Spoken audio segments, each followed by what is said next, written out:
Esse vídeo aqui apareceu para mim, tá? Esse vídeo aqui apareceu para mim.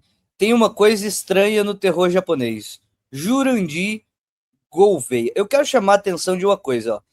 O texto não tem letra maiúscula, certo? O texto está só jogado.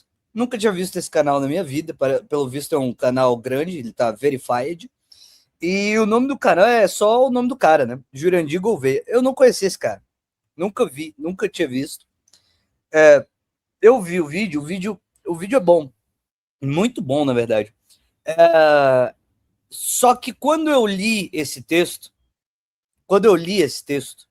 tem uma coisa estranha no terror japonês, eu já comecei a me contorcer na cadeira.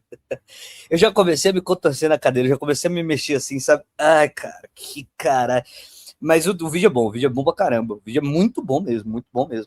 Mas quando eu ouvi isso aqui, eu já estava assim, me mexendo na cadeira. Tem uma coisa estranha no terror japonês, porque eu já estava sentindo que estava vindo por aí. Estava vindo por aí, conversa fiada culturalista, conversa fiada, eu estava pensando, né? Eu estava errado, mas estava vindo por aí, conversa fiada culturalista, papo mole de que a cultura de lá faz coisas que a cultura de cá não tem como saber, não tem como fazer, e etc e tal, né? E o início do vídeo dá a entender isso, inclusive, que ele fala que teve muitos filmes japoneses de terror que foram, ele falou, citou, sei lá, 17, 18, sei lá, alguma coisa assim, que foram trazidos para a cultura americana, os americanos tentaram reproduzir, e não é a mesma coisa, né? Não é a mesma coisa. Aí ele cita como é que o chamado, o grito e mais umas outras versões lá, né? E aí ele dá uma explicação de por que, que é assim, por que, que funciona dessa forma e tal, que é uma explicação culturalista mesmo, mas no caso cabe. No caso cabe bem, é bem, bem elaborado mesmo o vídeo. O que ele chama atenção o vídeo é. Deixa eu ver o tamanho do vídeo, o vídeo é até grandinho. Em 14 minutos de papo.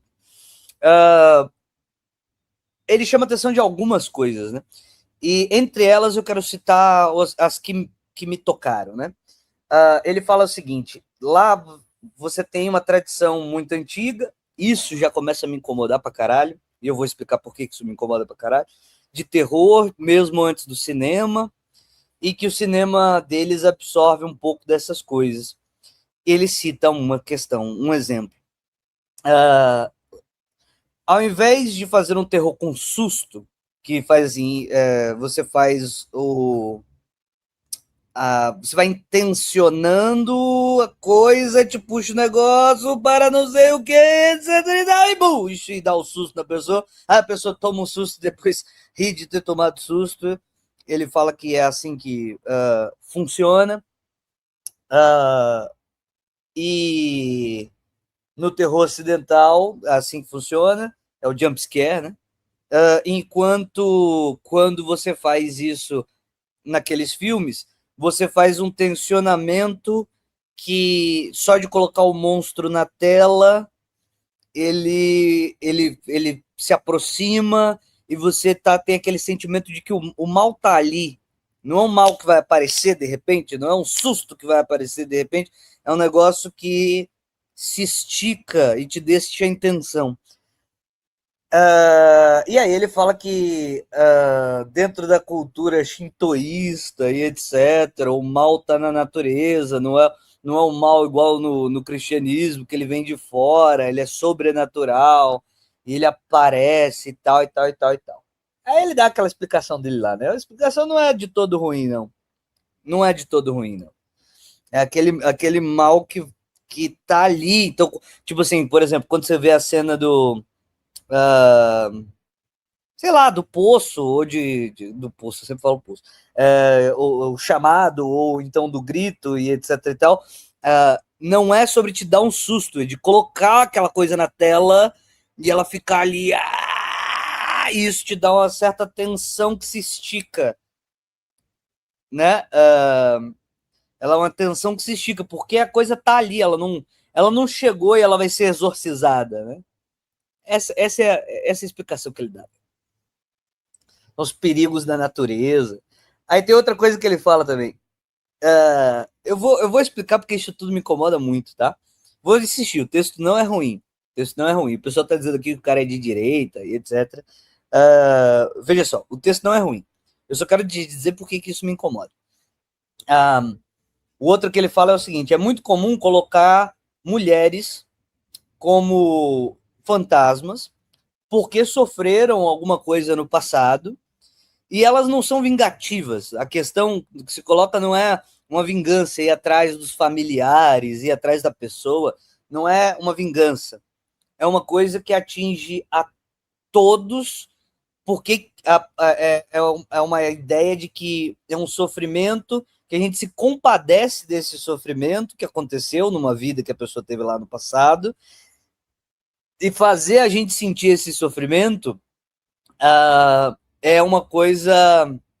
Então, eu também acho isso. Então, essa é a primeira coisa que me incomoda pra caralho. Tratar o povo japonês como exótico é estranho. Essa é a primeira coisa, é o ponto A, né? Mas tem um ponto B ainda. Além disso, todo esse papo que é orientalista pra caralho no fundo, né? De tratar esse pessoal como exótico, né? Isso me incomoda pra burro. Mas tem uma segunda questão que me incomoda, que eu já vou falar. Mas então, aí ele fala que são mulheres que sofreram e elas querem, digamos, fazer com que os outros entendam aquele sofrimento. Então, quer fazer as pessoas passarem empaticamente pelo sofrimento também, para entender. É tipo assim, todo mundo tem que sofrer o que eu sofri, não é uma coisa de vingança. É uma coisa de fazer o mundo entender as pessoas que sofrem. Tipo isso, né? Ah, e aí ele diz que isso é ligado a uma questão japonesa, que é da exclusão das mulheres e o sofrimento que as mulheres têm naquela comunidade. E papapá, papapá. Ele fala isso, né? Tá, beleza. Qual desses elementos é uma compaixão compulsória? A- a- a- e aí. Então tem esses dois elementos, né? Vou reelencar esses dois elementos novamente.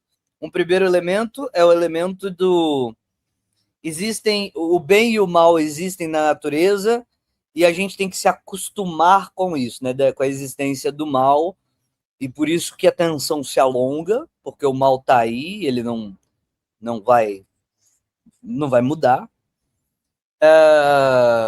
E aliás é o contrário, ter um pouco de mal no mundo até para equilibrar as coisas têm que ficar equilibradas, tem que ter um pouco de bem, tem que ter um pouco de mal. E o elemento da mulher que sofre na cultura japonesa e que por isso quer fazer entender a compaixão de maneira compulsória, né? Ele fala essas duas coisas. Aí a gente começa assim, isso aparece nos mangás, isso aparece no filme, isso aparece na literatura japonesa, antiga e tal. Tá bom. Qual desses elementos não aparece na cultura ocidental também? Qual desses elementos não aparece na cultura ocidental? Na cultura ocidental tem até nome, se chama suspense. Suspense significa exatamente isso.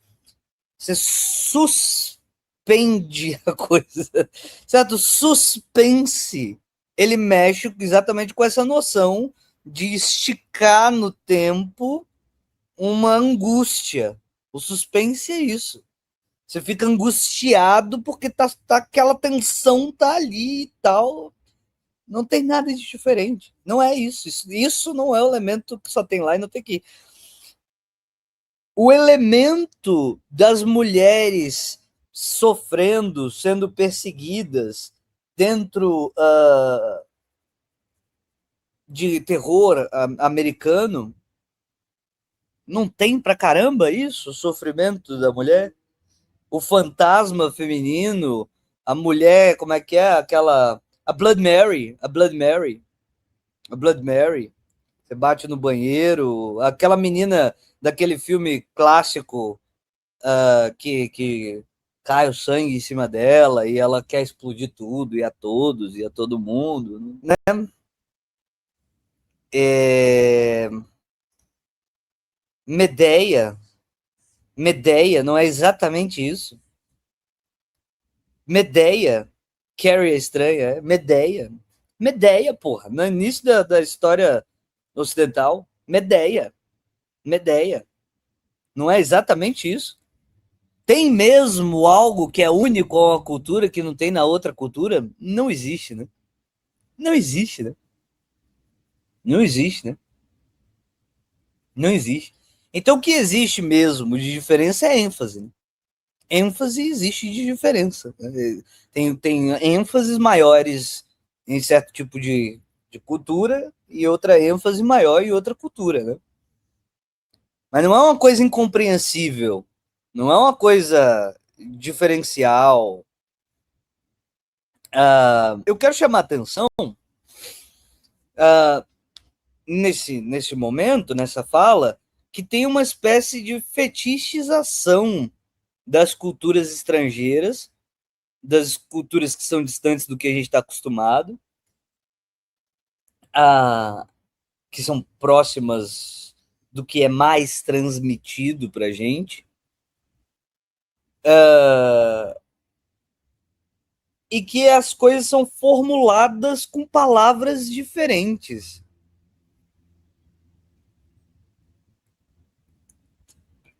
Que as coisas são formuladas com palavras diferentes, com estruturas de linguagem diferentes, com referências que são de fato diferentes.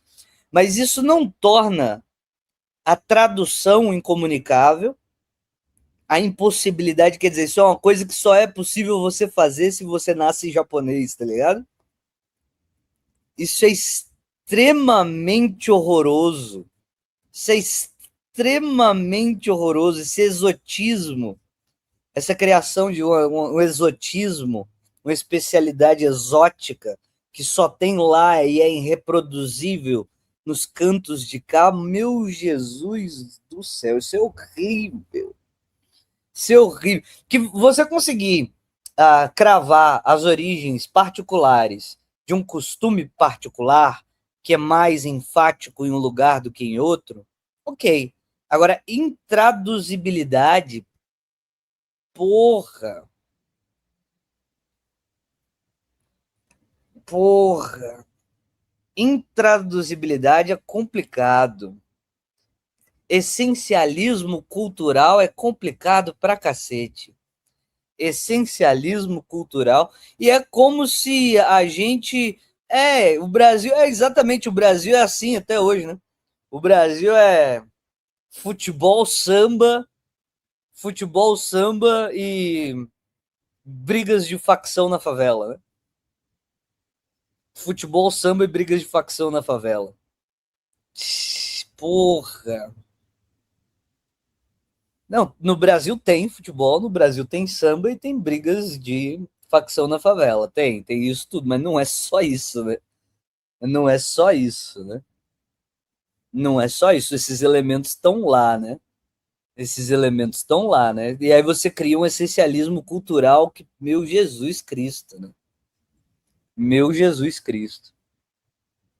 Meu Jesus Cristo.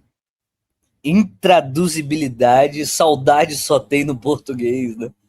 Realmente ninguém consegue imaginar o que é o conceito de saudade, a não ser que ele tenha nascido na língua portuguesa, né? É um saudade só existe porque o termo saudade só existe porque os grandes barqueiros portugueses andaram pelo mundo, né? Ninguém nunca na história da humanidade fez grandes navegações, só os portugueses. Né? A saudade é só em português. Né? Porra, é desesperador, né? É desesperador. É desesperador. Mas o estereótipo não é algo que existe no mundo todo? Sim, corrupção também, preconceito também, racismo também, é uma coisa que existe no mundo todo. Mas isso não vira certo, né? Isso não vira certo. Né? Mas isso não vira certo, né, meu parceiro? Existe no mundo todo, né? Meu Jesus Cristo, né? Meu Jesus Cristo. Meu Jesus Cristo. Os gregos não viam o azul, né? Os gregos não viam o azul, né? Ai, caralho. Ai, cara. Ai, cara. Ai, cara. Os gregos não viam azul, né? Então, veja só. São 50 tons de branco dos Inuit, né? Essas coisas aí, né? Só se pode filosofar em alemão, e etc, e etc, e etc, né? É...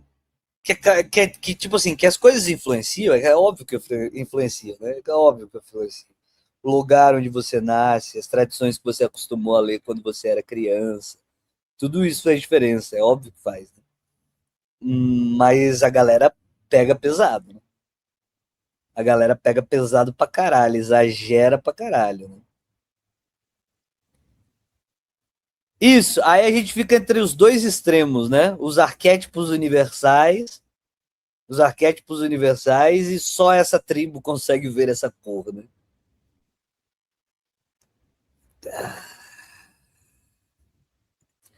Ah, ah. Exato, singularizar o grego como se fosse uma coisa só já é um erro. Já é um erro. Singularizar o grego como se fosse uma coisa só já é um erro.